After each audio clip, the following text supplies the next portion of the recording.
चला लक्षात घ्या. बघा, क त्याला आ लावला की का होतो, क ला ई लावले की की होतं. आपण ना इथे हे काना, ही वेलांटी, त्यानंतर हा उकार असं देणार आहोत. शॉर्ट हँड मध्ये काय प्रकार आहे, तर शॉर्ट हँड मध्ये हे जे आपण स्ट्रोक शिकलोत ना, असे असे असे असे जे काही स्ट्रोक शिकलो त्याला आपल्याला असे डॉट द्यायचे. हे आपले काना मात्र आहे, किंवा आपल्याला असे डॅश द्यायचे. ठीक आहे, हे म्हणजे आपला काना मात्र आहे. तर तेच आता आपल्याला शिकायचंय. तर सगळ्यात अगोदर एका प्रश्नाचं उत्तर द्या. स्वरांचे प्रकार किती, पटकन. स्वरांचे प्रकार किती? करेक्ट. कोणकोणते? रस्व आणि दीर्घ. करेक्ट. रस्व म्हणजे काय?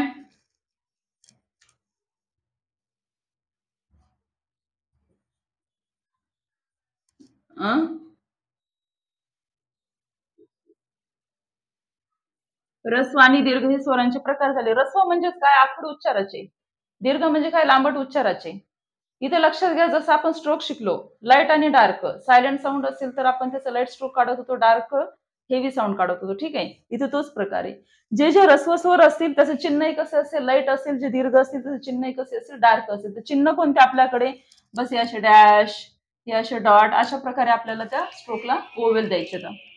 तर याची काय पद्धत आहे, लक्षात कसे ठेवायचे, किंवा त्याला नावं पण दिलेले आहेत. ठीक आहे, त्याचे चार्ट मध्ये तुम्हाला मी काढून दाखवते, लक्षात घ्या.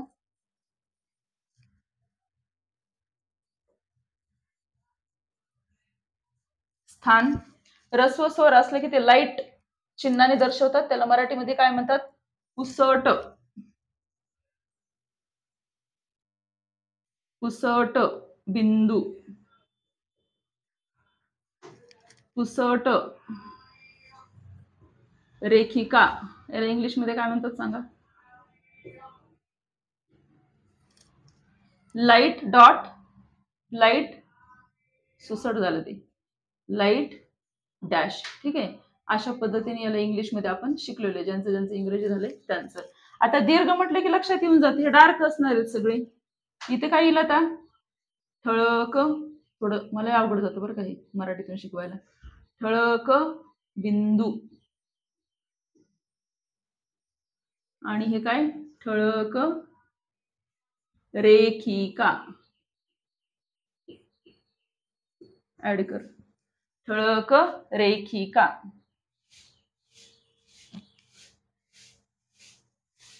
आता तुम्ही काहीच लिहू नका, फक्त इकडे लक्ष द्या. नंतर तुमचं काय नाही, स्क्रीनशॉट काढला तरी भागून जातं.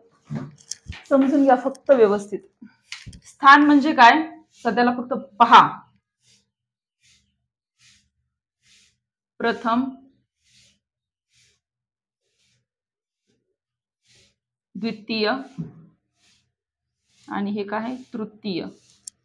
पेन बरोबर आहे का? लाल नको, दिसत नाही ना. याला आपण इंग्लिश मध्ये काय म्हणतो? First place. इथे लिहिते इंग्लिश मध्ये. सेकंड प्लेस, आणि ही काय आहे? Third place. हे तर दिसत असेल. हा, आता लक्षात घ्या. हेच स्वर, पहिले पहिले स्वर म्हणजे रस्व असतात, दुसरे दुसरे स्वर म्हणजे काय असतात? दीर्घ असतात. हेच आता आपल्याला रस्व मध्ये रस्वचा रखाना वेगळा करायचा आहे, दीर्घचा रखाना वेगळा करायचा आहे. तर बघा, रस्वचा रखाना काय? इंग्लिशचे स्वर सांगा एक जण. सेम तेच आहेत, फक्त दोन चेंजेस. सांगा इंग्लिशचे स्वर पटपट, तोंडी.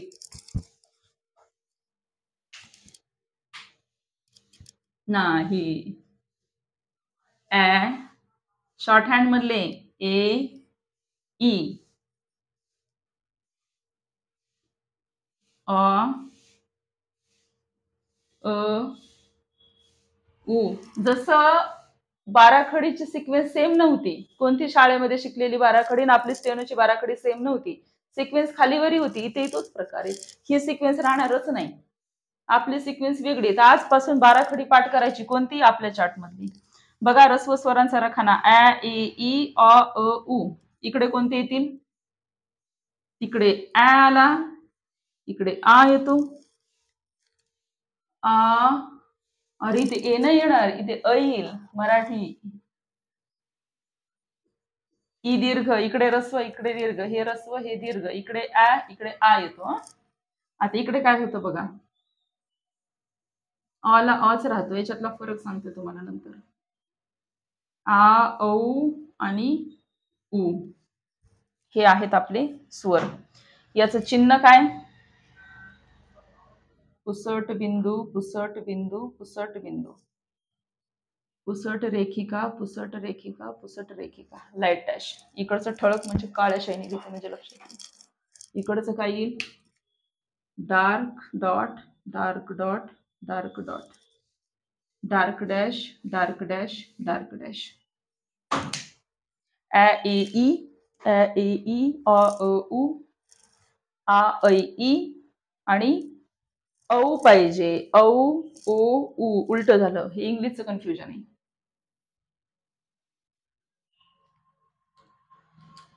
औ पाहिजे. औ, ओ आणि उ. बघा काय लक्षात आलं तुमच्या? इंग्लिशमध्ये आणि मराठीमध्ये फक्त 2 स्वर चेंज आहेत. कोणकोणते चेंज आहेत? हा वाला एक आणि हा वाला एक. बाकी सगळे ऍज इट इज इंग्लिशचे स्वर आहेत. चला पहिले सिक्वेन्स. सगळ्यात आधी सिक्वेन्स पाठ करायची. ए ई, अ उ, आ ऐ ई, औ ओ उ. आजपासून ही बाराखडी पाठ करायची. ठीक आहे, आलं लक्षात? वैष्णवी आलं लक्षात? आजपासून ही बाराखडी पाठ करायची. बाराखडी पाठ करताना 2 गट वेगवेगळे लक्षात ठेवायचे. रस्व स्वर कोणते? तर हा चार्ट मधले सांगितले पाहिजे. दीर्घ स्वर कोणते? तर ह्या चार्ट मधले सांगितले पाहिजे. आता एक लक्षात घ्या, यांचं चिन्ह काय आहे? पुसट बिंदू. यांचं चिन्ह काय? पुसट रेखिका. बरं, हे जर आपण झाकलं ते तीनही सारखंच दिसतंय, हे जर झाकलं ते तीनही डॉट सारखेच दिसत, ओळखायचं कसं? त्यासाठी हे स्थान दिलेलं आहे. प्रथम स्थान, द्वितीय स्थान आणि तृतीय स्थान. हा प्रकार काय हे थोडंसं नीट समजून घ्या. जर मी तुम्हाला विचारलं उद्या हा चार्ट आज पाठ करायचा, कसा पाठ करायचा लक्षात घ्या. स्वरांचे प्रकार 2, रस्व आणि दीर्घ. रस्व स्वर पाठ करायचे, दीर्घ स्वर पाठ करायचे विथ त्यांचे चिन्ह आणि त्यांचं स्थान पाठ करायचे. तर स्थान कशासाठी आहे हे जर झाकलं ते सगळं सेमच दिसणार आहे.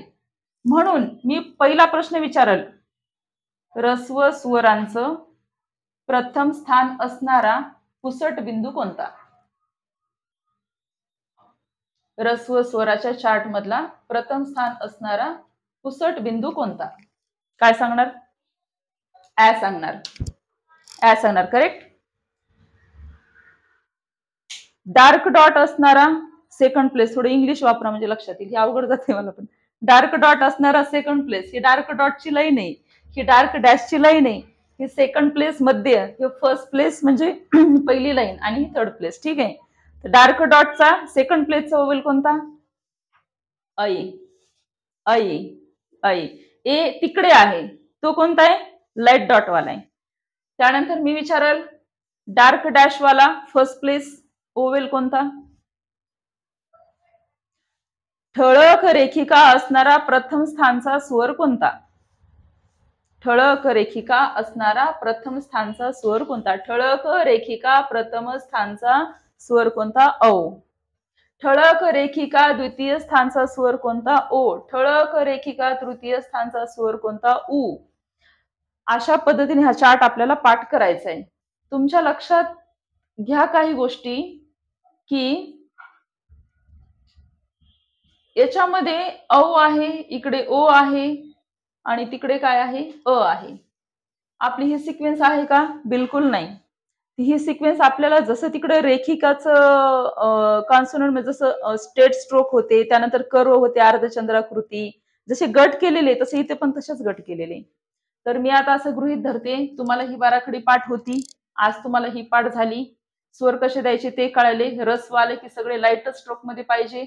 दीर्घ आले की सगळे लाईट डार्क मध्येच पाहिजे. ठीक आहे. ठळक बिंदू, ठळक रेखिका अशामध्ये. त्यानंतर ते स्थान सगळ्यात महत्वाचे स्थान लक्षात ठेवणं. का बरं स्थान आपल्याला लक्षात ठेवायचे? तीनही डॉट सारखे, तीनही डॅश सारखेच आहेत. पण परफेक्ट एक्झॅक्ट जर आपल्याला स्वर लक्षात घ्यायचा असेल, ओ कोणता, तर आपल्याला ते द्वितीय स्थानचा म्हणूनच त्याला नाव द्यावं लागणार आहे.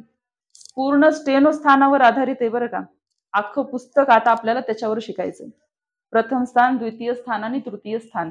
आता हे काय आहे आणि हे कशासाठी आहे ते तुम्हाला आता इकडे शिकवणार आहे. आता याचा स्क्रीनशॉट काढून घ्या. बोर्ड इथपर्यंत दिसतो ना? दिसतो ना? ठीक आहे. आता लक्षात घ्या, आता हे मोडते मी इकडची एक साइड एवढी.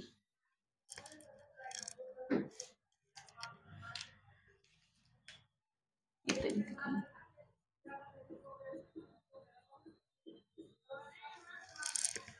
सगळ्यात महत्वाचा मुद्दा, हे डॉट आणि डॅश द्यायचे कसे आणि कुठे. बघा, ही आपली वहीची रेषा. आता थोड्या स्ट्रोक मोठे मोठे काढते. प क ल र थोडे थोडे काढते. ट ठ स म अशा पद्धतीने.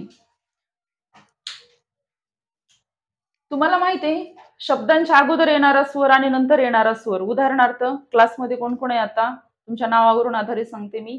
समजा आदित्य नाव आहे. आ काय आपल्याकडे स्वर आहे. पहिल्यापासून आपण त्याला स्वर म्हणूनच ओळखत आलो शाळेत असताना पण. आ काय आपल्याकडे स्वर आहे. द काय आपल्याकडे व्यंजन आहे. याला म्हणतात व्यंजनांच्या अगोदर येणारा स्वर. याला काय म्हणतात, व्यंजनांच्या अगोदर येणारा स्वर. द ला पुढे वेलांटी आली. दच्या नंतर जी ई चा स्वर ठेवला आपण, द ला ईचा स्वर देणं म्हणजे काय, दी, आदित्य. ठीक आहे, त्याला काय म्हणतो आपण, व्यंजनांच्या नंतर येणारा स्वर. हेच आपल्याला इथे शिकायचंय. जर व्यंजनांच्या अगोदर स्वर येत असेल तर तो या स्ट्रोकच्या म्हणजे या संकेत रेखेच्या डाव्या हाताला द्यायचा आहे. आणि जर तो व्यंजनांच्या नंतर येणारा स्वर असेल तर तो संकेत रेखेच्या उजव्या हाताला द्यायचा आहे. उदाहरणार्थ, इंग्लिश मध्ये समजून सांगते. खरं तर ऍप शब्द आहे, ऍप. आपण त्याचा उच्चार लिहू ना, झाली आपली मराठी. इंग्लिश मध्ये डबल पी घेण्याची गरज नाही. ऍप. ऍ काय आपल्याकडे स्वर आहे. प काय आपल्याकडे व्यंजन आहे. तर ही पी चा स्ट्रोक आहे आणि हा ऍचा स्वर आपण कुठला दिला, हा इथला दिला. हा ऍचा स्वर. का, पी हे व्यंजन आहे, ऍ हे काय स्वर आहे. तो आपण व्यंजनांच्या अगोदर दिला म्हणजे डाव्या हाताला दिला. दुसरा शब्द बघा, पा शब्द घेऊ आपण. पा पिक्चर पण आहे ना, पा. आता इथे काय झालं, प अधिक आ असा पा शब्द तयार झाला. हा प चा स्ट्रोक आहे. त्याच्यानंतर आपण हा आचा स्वर देणार आहोत, डार्क डॉट. हा आचा स्वर हा इथे दिला. हा शब्द काय झाला, पा. म्हणजेच काय, व्यंजनांच्या अगोदर येणारा स्वर हा डाव्या हाताला द्यायचा आहे. व्यंजनांच्या नंतर येणारा स्वर हा उजव्या हाताला द्यायचा आहे. त्यासाठी अगोदर आपण सगळ्या व्यंजनांच्या बाजू समजून घेऊ. लक्षात घ्या, बाजू कशा लक्षात ठेवायच्या हे मोडते मी.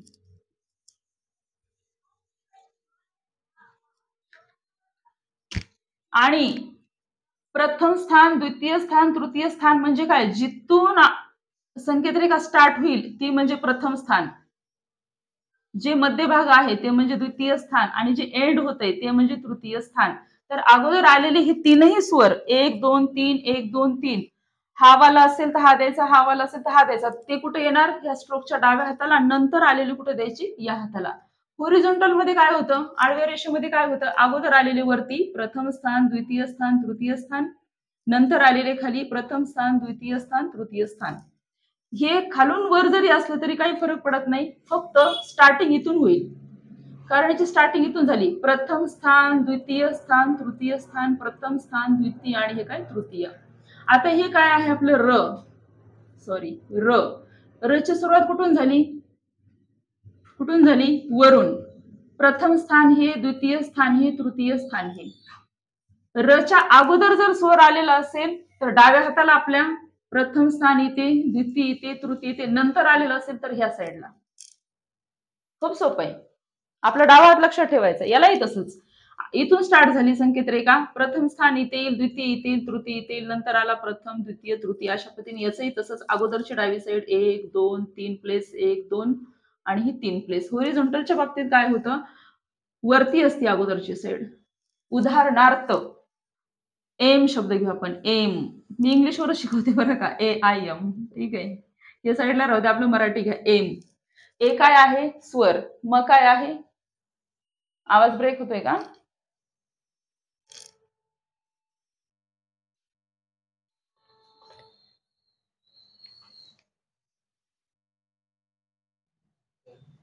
आवाज ब्रेक होतोय, दरवाजा उघड. बघा, एम मध्ये काय, हा काय आहे, स्वर. हे काय आहे, व्यंजन. म काढला, त्याच्यावरती हा एचा स्वर दिला, एम शब्द तयार झाला. येते लक्षामध्ये एम शब्द कसा तयार झाला, मे महिना, मे. हा मे. म अधिक ए. मच्या नंतर म्हणजे खालच्या बाजूला डॉट दिला. आता येतोय ना आवाज क्लिअर? येतोय ना? बोला. बरं बरं ठीक आहे. समजतंय ना पण? ठीक आहे. काय आज रेंजचा प्रॉब्लेम असेल, आभाळ आलेलं थोडंसं. तर बघा, अगोदर स्वर वरती द्यायचा, नंतर आलेला स्वर खाली द्यायचा. म्हणजे कॉन्सोनंटच्या नंतर जर ओवेल असेल तर तो खालच्या साईडला येईल, कॉन्सोनंटच्या अगोदर ओवेल असेल तर तो वरच्या साईडला येईल. अशा पद्धतीने याच्या बाजू लक्षात घ्या. अगोदर आलेले स्वर डाव्या हाताला, नंतर आलेले स्वर उजव्या हाताला. होरिझॉन्टल असेल तर अगोदर आलेले स्वर वरती, नंतर आलेले स्वर खाली. आणि काही काही स्ट्रोक खालून वर जातात. खालून वर कोणकोणते जातात? ल, र, र कोणता? स्टेटवाला, त्यानंतर व, त्यानंतर ह, त्यानंतर ये, असे 5 स्ट्रोक खालून वर जातात. तर त्यांची फर्स्ट प्लेस ही खालीच राहील, थर्ड प्लेस ही त्यांची वरती जाईल, सेकंड प्लेस मध्यभागी राहणारच आहे, त्याची पोझिशन चेंज नाही होणार. अशा पद्धतीने आपल्याला हे स्वर द्यायचे आहेत. येथे लक्षामध्ये स्वर कसे द्यायचे? आणि हे उच्चारानुसार आ आला तर डॉट द्या, औ आला तर डॅश द्या. आपण उदाहरण पाहू डायरेक्ट. हे मोडते मी, पुस्तकात हे सगळं दिलेलं आहे, पण एक माझ्या भाषेमध्ये सांगणं तुम्हाला कसं थोडंसं लक्षात राहते, इफेक्टिव्ह वाटतं थोडंसं. आपल्या आपल्या भाषेमध्ये आपण सांगितलं की पुस्तकामध्ये शुद्ध मराठी दिली होती, शुद्ध मराठी. अधोगामी ऊर्ध्वगामी पुसट ते काही पटकन कळत नाही मुलांना. ठीक आहे. आता आपण डायरेक्ट शब्द घेऊ. शब्द घेण्याच्या अगोदर ही सिक्वेन्स पाठ करणं सगळ्यात अवघड आहे. ही दिसती तेवढी सोपी नाही. तर सिक्वेन्स लक्षात राहण्यासाठी लेखकांनी पुस्तकामध्ये 2 सेंटेन्स दिलेले आहेत. ते सेंटेन्स जर पाठ केले ना तर आपल्याला त्याची सिक्वेन्स लक्षात राहते. बघा, पहिल्या वाक्याला सेंटेन्स काय दिलंय? बॅट एकदा फिरव. म्हणजे काय सांगा? वाक्याचा आपल्याला अर्थाशी काही घेणं देणं नाही. बॅट, ब वर ऍ आला, ऍस वर, एकदा ए, फिरव, फी मधलं ई स्वर घेतलाय, ऍ ए ई. ऑगस्ट अति उत्तम, ऑगस्ट अ, अतिच अ, उच उत्तम, ऑगस्ट अति उत्तम. बॅट एकदा फिरव, ऑगस्ट अति उत्तम. वाक्य पाठ केले की सिक्वेन्स पाठ झाली. जसं आपण कक्का किक्कीची सिक्वेन्स पाठ केलेली आहे. एक जणांनी विचारलं होतं महत्वाचं आहे का? तर आहे. हे तर खूप महत्वाचं आहे, सिक्वेन्सच पाठ पाहिजे, म्हणून ते वाक्य दिलेले. बॅट एकदा फिरव, ऑगस्ट अति उत्तम. झालं, रस्व स्वरांची सिक्वेन्स पाठ झाली. इकडं काय दिले? आज ऐक गीत, आ ऐ ई, पहिला स्वर. आज ऐक गीत, औत ओढ उठ, औ ओ उ. अशा पद्धतीने ते वाक्य पाठ करायचे, म्हणजे आपल्याला सिक्वेन्स पाठ होती. आता राहिला प्रश्न, याचा वापर काय? प्रथम, द्वितीय, तृतीय. वापर तर आपण शिकलो. जिथून स्टार्ट होईल स्ट्रोक त्याला फर्स्ट प्लेस म्हणता, मध्यभागी सेकंड म्हणता, आणि एंडिंगला थर्ड प्लेस आपण म्हणतो किंवा तृतीय स्थान म्हणतो. पण वहीमध्ये काढताना कसं काढायचं? बऱ्याच जणांनी स्टेनोची वही जर पाहिलेली असेल, पुस्तक किंवा कोणाचं लिहिलेलं, असं झिगझॅग मध्ये लिखाण दिसतं बघा, असं एका सरळ रेषेमध्ये ते दिसत नाही. बरोबर आहे. आपलं मराठी कसं लयबद्ध एका रेषेमध्ये दिसतं, इंग्रजी पण दिसतं, पण स्टेनो तुम्हाला एका रेषेमध्ये नाही दिसणार. जी आपली वहीची रेषा आहे त्याच्या काही अक्षर खाली, काही वरी, काही रेषेवर, म्हणजे स्थान. बघा आता काय करायचं. मला वाटतं इंग्लिश मध्ये सांगितलेलं पटकन लक्षात राहील, लिहून घ्या. इथंच लिहिते.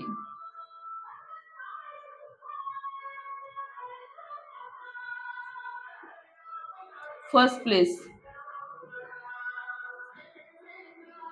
सेकंड प्लेस आणि थर्ड प्लेस म्हणजे काय? आता हे तुम्हाला स्पष्टीकरण सांगते मी. म्हणजे काय?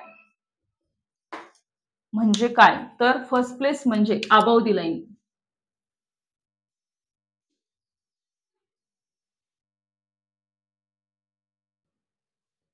अबव दी लाईन म्हणजे काय? ही वहीची रेषा.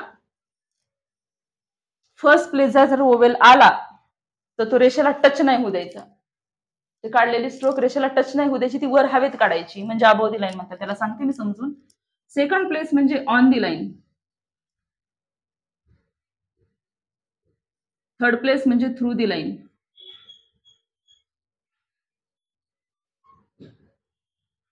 हे पटकन लक्षात राहतं ना इंग्लिशमध्ये. पुस्तकामध्ये काय दिलंय त्यांनी मराठी भाषेमध्ये मी सांगते. प्रथम स्थानी म्हणजे संकेत रेखेची सुरुवात होते, हे नाही दिलंच नाही. दिलंच नाही. डायरेक्ट निबंध टाईप दिलेलं आहे, असं दिलेलं नाही. ठीक आहे. बघा डायरेक्ट उदाहरण. फर्स्ट प्लेसचं उदाहरण मराठी शब्द सांगा. फर्स्ट प्लेसचा एखादा. फर्स्ट प्लेसचा आ असणारा, अ असणारा, आ असणारा, औ असणारा, औतच घ्या ना. औत. औत मध्ये हा काय स्वर, हा काय व्यंजन. याची सगळ्यात अगोदर शब्द कुठलाही पाहिला किंवा कानावर पडल्याबरोबर त्याचं स्थान लक्षात घ्या. कोणतं स्थान आहे? प्रथम. स्थान कोणतं आहे? प्रथम. दुसरी स्टेप, त्याचं स्वर चिन्ह काय आहे? काय आहे? ठळक रेखिका. म्हणजे काय? Dark dash. प्रथम स्थान म्हणजेच काय? तर अबोव दी लाईन. म्हणजे त काढताना रेषेला टच नाही होऊ द्यायचं. कसं काढायचं ते? हवेत. प्रथम स्थान म्हणजे काय? रेषेला टच नाही होऊ द्यायचं. ते कसं काढायचं? हवेत. आणि जो हा औचा स्वर आहे, हा डॅश कुठे द्यायचा आहे आपल्याला? आता मला सांगा, तच्या इकडे का इकडे? प्रथम स्थानला तर द्यायचं आहे टोकाजवळ, पण तच्या इकडे द्यायचंय का तिकडे द्यायचं? सांगा पटकन, माईक ऑन करा. डाव्या बाजूला. कारण व्यंजनांच्या अगोदर येणारा स्वर हा कुठे देतात? डाव्या बाजूला, आणि अगदी टोकाजवळ हा डॅश आपल्याला द्यायचा आहे. अशा पद्धतीने हा झाला औत शब्द तयार. समजतंय? हा झाला औत शब्द तयार प्रथम स्थानचा. आता आपण द्वितीय स्थानचा शब्द घेऊ एखादा. सांगा द्वितीय स्थानचा शब्द. ए, अ, ऐ, ओ. पेन. बरोबर आहे. पेन इंग्लिश पण होतो, मराठीत पण होतो. पेन. आता इथे काय झाले? प अधिक ए म्हणजे काय? पच्या नंतर स्वर आलाय. काय झाले? पच्या नंतर स्वर आलाय. मग पेन शब्द कसा येईल? ही वहीची रेषा, ऑन दी लाईन सांगितलंय, बरोबर रेषेवर काढायचा आणि हाताला न जोडायचा. काय करायचं? बरोबर त्याला प काढलं, त्याला बरोबर न जोडलं. मग आता पच्या नंतर स्वर आला म्हणून उजव्या हाताला येईल आणि मध्यभागी डॉट का बरं येईल? कारण की एचं स्थान कोणतं आहे? द्वितीय. द्वितीय म्हणजे काय? मध्यभागी डॉट द्यायचा पच्या नंतरचा. अशा पद्धतीने पेन शब्द तयार झालेला आहे. ठीक आहे. ह्या न साठी नंतर हुक लावतात. हे पाठ आपल्याला नंतर शिकायचं आहे. एक उदाहरण म्हणून हे शब्द घेतलाय. ठीक आहे. पेन. आता आपण अजून एखादा स्वर बघू. ऐ घ्या ना. ऐ. ऐक. ऐक ही वहीची रेषा. ऐक. ऐकचं पहिलं लक्षात घ्या. स्थान कोणतं? सेकंड. द्वितीय. चिन्ह कोणतं? Dark dot. हे पहिलं लक्षात ठेवायचं. चिन्ह कोणतं? Dark dot. द्वितीय म्हणजे के कुठं काढायचं आपल्याला? क कुठं काढायचंय? बरोबर रेषेवरती. आता इथे दिसणार नाही, निळ्यानं काळ्यानं काढतो. क.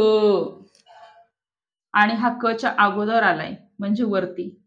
होरिझॉन्टल स्ट्रोक म्हणजे जे अग्रगामी रेखिक आहेत त्याचा अगोदर आलेला स्वर हा वरती लिहितात, नंतर आलेला स्वर हा खाली लिहितात. असं झाला ऐक शब्द तयार. तोच जर डॉट आपण लाईट दिला तर काय होईल? सांगा, माईक ऑन करा. चार्ट बघा. तोच डॉट जर आपण लाईट दिला तर कोणता शब्द तयार होईल? एक. होईल की नाही? एक. तो जर डार्क दिला तर काय होईल? ऐक. असं आहे हे स्टेनो आणि स्वर. त्यानंतर थर्ड प्लेस बघा आता काय होतं ते. थर्ड प्लेसचा एखादा शब्द सांगा. ई उ येणारा.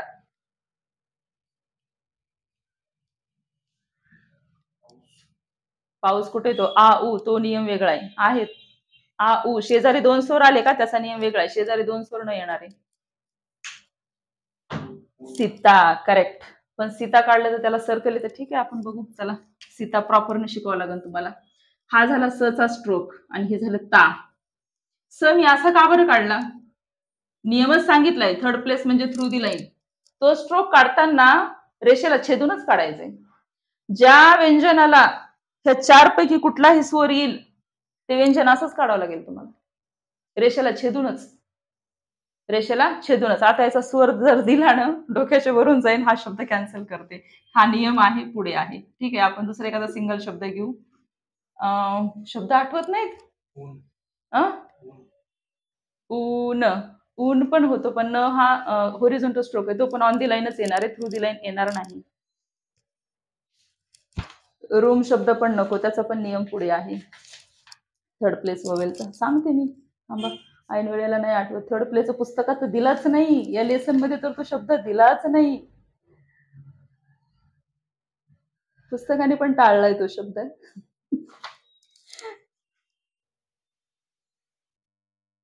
इंग्लिश घेऊन ना, जाऊ द्या ना. ऊस शब्द, राईट. ऊस. ऊस बघा, हा स काढला इथं क्लिअर, कारण थर्ड प्लेस आहे म्हणून आपण थ्रू दी लाईन काढला. आता ऊ हा स च्या अगोदर आहे, तर व्यंजनाच्या कुठे येईल ते डाव्या हाताला, आणि चिन्ह काय त्याचं डॅश, मग हा इथे डॅश द्यायचं. ऊस. समजतंय? अशा पद्धतीने बघा, सगळ्यात आधी स्वरांचे प्रकार 2 रिपीट करते पहिल्यापासून. स्वरांचे प्रकार 2, ऱ्स्व आणि दीर्घ. ऱ्स्वचा चार्ट पाठ करायचा, ä ए ई अ उ. चार्ट पाठ करण्यासाठी बॅट एकदाच आहे का? बॅट एकदा फिरव ऑगस्ट अति उत्तम. ठळक बिंदूंचं दीर्घ स्वर पाठ करण्यासाठी आज ऐक गीत, आ ऐ ई, औत ओढ उठ, औ ओ उ असा चार्ट पाठ करायचा.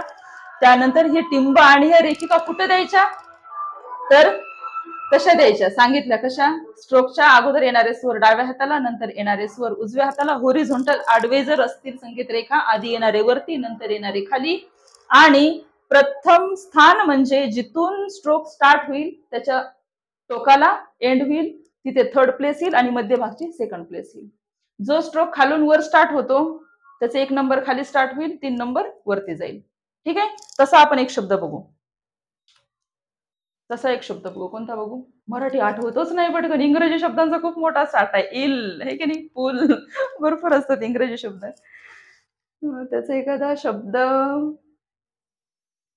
उखळी शब्द पण आहे, पण तो रेषेच्या खाली येतो. ठीक आहे, सांगावंच लागणार आहे, कारण तुम्हाला पुढचा रूल आहे तो अडचणीचा वाटू नये. ठीक आहे. आणि हा बैल सेकंड प्लेस, त्याच्यामध्ये हा ऐ येतो बैल मध्ये. ठीक आहे, तो पण घेऊ आपण, नो प्रॉब्लेम. बैल, बै मध्ये कोणता आला स्वर? ऐ आला, राईट. ऐ आला. ऐ म्हणजे कोणती प्लेस? Second place. चिन्ह कोणतं? Dark dot. ह्याला असं ना, घरी प्रॅक्टिस पण करताना प्रत्येक शब्दाच्या खाली काय करायचं तुम्हाला सांगते, सेम असं करायचं. शब्द काढायचा, त्याच्या खाली प्लेस लिहायची, त्याचं चिन्ह लिहायचं, त्याला कंस करायचं, आणि मग पुढे प्रॅक्टिस करायची, म्हणजे हे तुम्हाला इझी जाईल. ठीक आहे, झालं. Second place. बी बरोबर ऑन दी लाईन. पेन्सिल नाही उचलायची, मी उचलली तुम्हाला सांगण्यासाठी. त्याला कंटिन्यू ल जोडायचा, आणि हा ऐचा डॉट याच्या मध्यभागी द्यायचा. अशा पद्धतीने हा शब्द झाला बैल तयार. ठीक आहे, अशा पद्धतीने हा शब्द बैल असा तयार झालेला आहे. आता याच्यामध्ये काय केलेले लेखकांनी, वेळ वाचवण्यासाठी ना एक नियम इंग्रजीत पुस्तकात नाही, तो मराठी पुस्तकामध्ये एक्स्ट्रा दिलेला आहे. कोणता दिलेला आहे तो सांगते मी. हे फक्त पाठ करा, स्क्रीनशॉट काढून घ्या बरं याचा. Above the line, on the line, through the line add कर. आता लेखकांनी एवढा म्हणजे घोळ घातलाय थोडक्यात. या एका नियमामुळे ना विद्यार्थी कन्फ्युज होतात, फक्त एका नियमामुळे. आम्ही तो सुरुवातीला सोडून दिलेला होता मराठी शिकताना, पण जसं जसं आपण पुढे जाऊ, आणि इंग्लिशवाले शक्यतो मला खात्री आहे तो नियम सोडतातच, कारण इंग्रजी व्यवस्थित झालेलं असं वाटतं एका नियमामुळे आपलं काही होत नाही, पण पुढे खरोखर अडचण येते बरं का. जेव्हा पुस्तक संपेल आणि आपण डिक्टेशनला लागू, त्यावेळेस मात्र अडचण निर्माण होते. का? मराठी भाषा आपली अशी आहे की सुरुवातीला स्वर जास्त येतात, इंग्लिशमध्ये येत नाही. आठवतं का? ह्याच्यातला फरक कळतोय का? मराठी भाषा अशी आहे की बोलताना हे स्वरांचा वापर जास्त होतो, ते पण सुरुवातीला येतात, म्हणजे व्यंजनांच्या अगोदर येतात. म्हणून तो नियम आपल्याला शिकणं गरजेचं आहे. तो कोणता नियम आहे सांगून देते. पुस्तकामध्ये बघा 19 पेज नंबर वरती ना शब्द दिलेले त्यांनी. आग, आठ, आधार, आळ, उमल, उखळी, उणीव. हे स्पेशल शब्द दिलेले. का दिलेले लक्षात घ्या. सगळ्या शब्दांमध्ये काय झालेले, अगोदर स्वर आलेले. इथं आपण शिकलो अगोदर स्वर आला व्यंजनाच्या अगोदर, तर आपण काय करतो, डाव्या हाताला त्याला ती स्वर आपण देऊन टाकतो, आणि आउटलाईन एकतर त्या प्लेस वरतीच काढायची. फर्स्ट प्लेस असेल तर रेषेच्या वरती काढायची, सेकंड असेल, बैल आता काढलं होतं आपण आउटलाईन, ती सेकंडला काढायची, थर्ड असेल तर ती थ्रू दी लाईनच आली पाहिजे. म्हणून स्टेनो से लिखाणे झिगझॅग मध्ये दिसतं, असं एका रेषेमध्ये दिसत नाही. तर हा नियम काय लक्षात घ्या, हा नियम आहे. इथे घेते आग, आळ, अजून एक कोणता शब्द घेते, 3 अक्षरी आहे का एखादा, उखळी, उखळी. ही आपली वहीची रेषा. वहीची रेषा प्रत्येक वेळेस मी काय म्हणते, सगळं स्टेनो त्याच्यावर डिपेंड आहे. Above the line, on the line, through the line, म्हणून ती काढल्याशिवाय आपल्याला आउटलाईन काढायला जमणार नाही. बघा आता आग शब्द जर काढला तर कसा येईल बरं? आ फर्स्ट प्लेस रेषेला टच न होऊ देता, हा आचा डॉट आपण इथं दिला, हा आचा डॉट आपण रेषेच्या वरती दिला, हा आग शब्द तयार झाला. पण लेखकांचं म्हणणं आहे ज्या वेळेस प्रथम स्थानी असा स्वर येईल आणि तो पण असा कॉन्सोनंटच्या अगोदर येईल, व्यंजनाच्या अगोदर येईल, तेव्हा तो डॉट न देता छोटीशी टिक काढून असं करा, म्हणजे तुमचा वेळ वाचेल. हा इंग्लिशमध्ये नियम आहे का? नाही.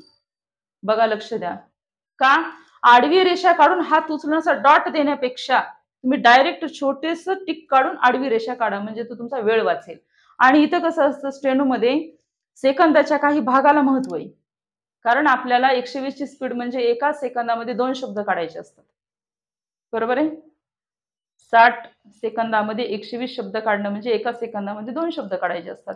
तर हा वेळ वाचवण्यासाठी हात उचलायला टाइम लागतो, हात उचलून डॉट द्यायला टाइम लागतो. म्हणून लेखकांचं म्हणणं काय, छोटीशी टिक काढून तुम्ही ती हे काढा. मग बऱ्याच जणांना आम्हाला काय वाटायचं, मग हे नाही होणार का,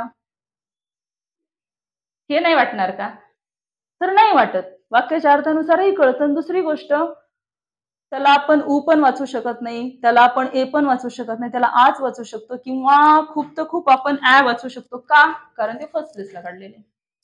आता याचं काय होतं, आळ, आळ पण तसंच, आळ प्रॉपर आपण आळ शब्द कसा काढू, ल काढू, आचा डॉट त्याला इथे देऊ, कारण ही त्याची प्रथम स्थान आहे, कारण स्टार्टिंग इथून झाली, एंड त्याचा वरती होतोय. आळ, तर असं डॉट द्यायला वेळ लागतो, म्हणून छोटीशी टिक काढा आणि आळ शब्द काढा. पण खरा प्रॉब्लेम कुठे येतो माहितीये का? या ठिकाणी, या ठिकाणी येतो. आता इथे काय बघा, लक्षात घ्या, उखळी शब्दामध्ये जो क ख आहे तो कसा आहे, होरिझोंटल आहे, अग्रगामी आडवी रेषा आहे. आणि ळ कसा आहे, क असा आणि ळ असा, आणि सुरुवातीला स्वर आलाय उचा, उचा स्वर म्हणजे प्लेस कोणती आली, थर्ड आली. आणि थर्ड शब्दाचा नियम काय सांगतो की थ्रू दी लाईन काढा. थर्ड वोवेल म्हणजे काय, तो स्ट्रोक थ्रू दी लाईनच काढा. मग आता मला सांगा, के के गे एम आर सॉरी क ख म न आणि न बाणाचा म्हणजे क ख ग घ न न आणि म, हे अक्षर कसे आहेत, होरिझोंटल म्हणजे कसे अग्रगामी. तर ते तुम्ही थ्रू दी लाईन कसे काढणार?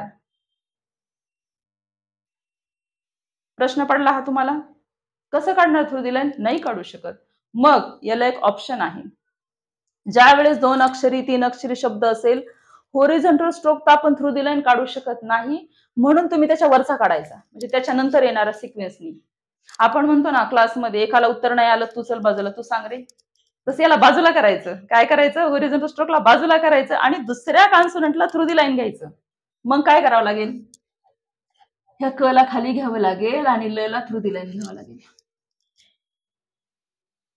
आता याला म्हणतात थर्ड प्लेसचा स्ट्रोक, थर्ड प्लेसची आउटलाईन. मग ऊचा स्वर कुठे द्यायचा, इथे. ऊची जागा नाही चेंज होणार, तीच राहणार. ऊ ख ळी, त्याची जागा नाही चेंज होणार, ती तिथल्या तिथं राहणार आहे. फक्त इथे प्रॉब्लेम काय, क नी वहीची रेषा छेदल्या जात नाही, म्हणून तुम्हाला ल नी वहीची रेषा छेदणंच आहे.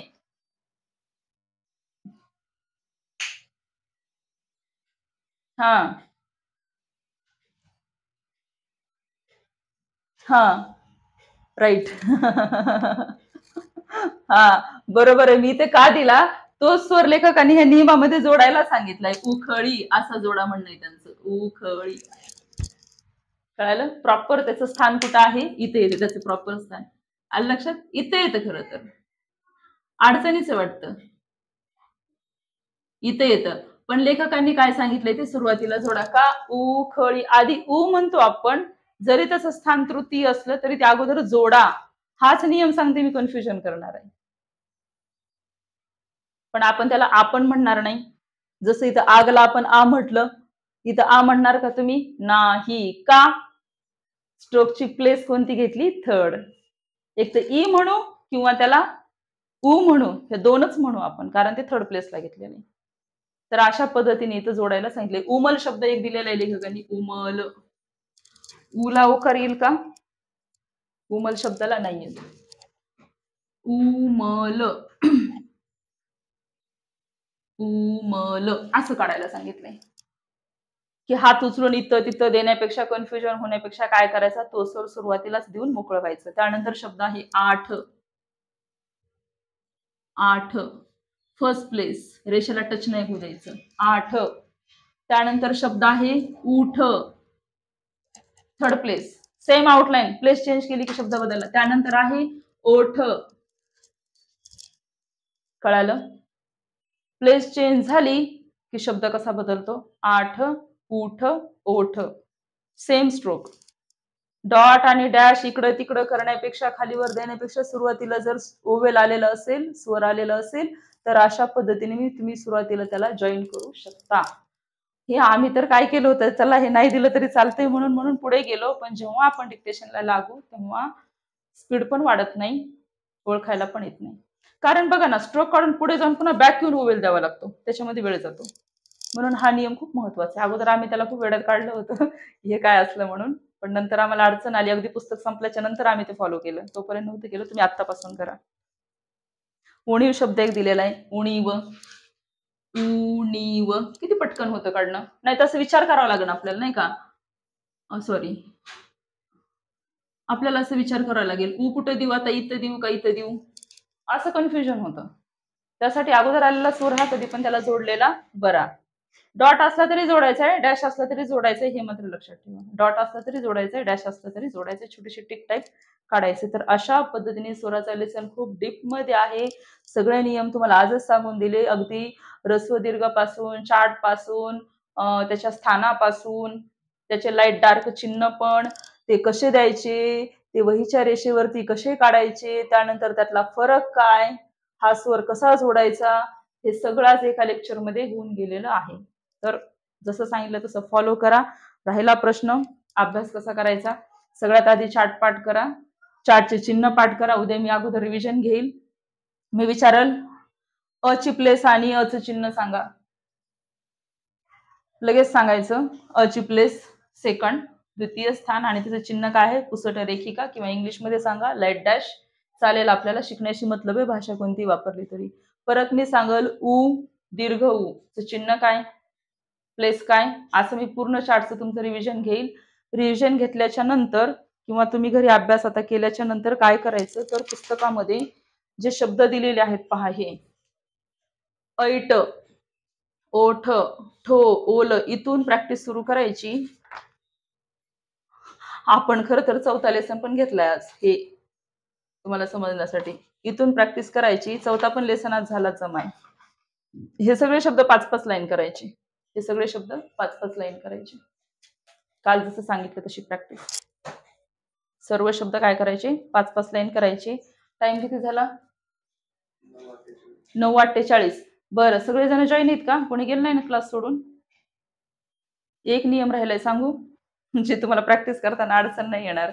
मी हा लेसन ना 2 टप्प्यामध्ये 3 टप्प्यामध्ये शिकवत असते, पण तुम्ही मेजॉरिटी चांगली आहे तुमची, लक्षातही राहते. बऱ्याच जणांचे इंग्रजी झालेले, एवढा लोड नाही येणार. एक नियम राहिलाय, तो लगेच सांगून देते. हे मोडते.